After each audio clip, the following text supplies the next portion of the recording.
Growing fennel, Foeniculum vulgare.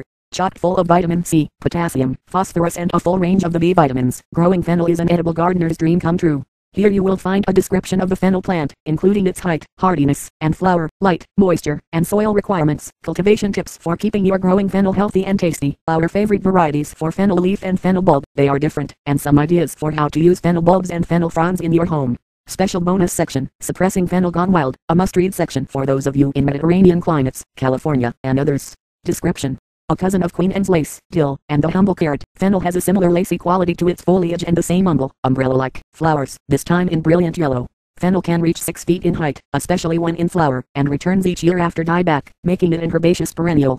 Fennel and anise are closely related, but are not the same. Botanically, anise is Pimpinella anisum.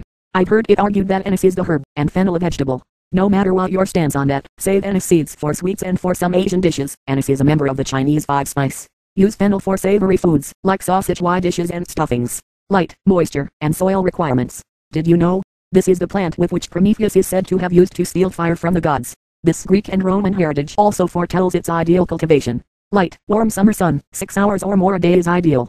Moisture, moderate to dry moisture. Soil, relatively loose, gritty soils. You in clay country? Dig in last year's leaves and lots of sand. In fact, consider a pot. While some soil nutrition is necessary, this isn't a plant that will beg you for the mercy of side-dressing fertilizer. Save that toil for the more grateful.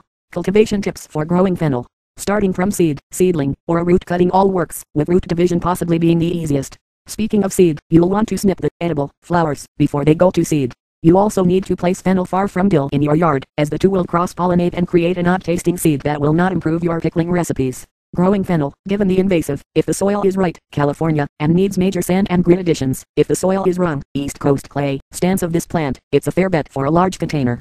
Varieties to try. For fennel bulb, the best bulbs come from varieties labeled Feenicia or Florence. These slightly stockier plants hold a sweeter taste in the thick, inflated leaf bases. For fennel fronds, Purpureum fennel, also known as bronze-leaved or smoky fennel, offers purple, copper, and bronze-toned foliage with the original vibrant yellow flowers. Not just pretty, these super tasty varieties are great in salads. The color is helpful in the kitchen, when you've harvested a basket full of herbs and need to distinguish it from the dill. Uses of fennel. Fennel seeds and foliage are a mainstay in cuisines from the Mediterranean to the Indian subcontinent. Personally, I never leave an Indian restaurant without grabbing a handful of seed on my way out. Consider them a digestive. Fennel bulb can be eaten cooked or raw. It was an acquired taste for me, but my friend Julie took to it like a duck to water. We'll get some recipes up here soon to help you braise it properly. Is your fennel running amok? Here's some tips, plus a link to the California Invasive Plant Council page on fennel. Don't cut it while it's in seed. That just scatters them further. Like most other invasive plants, fennel dashes into disturbed spots and sets up shop super quick. This is a huge argument to not abandon disturbed soil. Get in there and spread your preferred fast germinating seeds as soon as possible.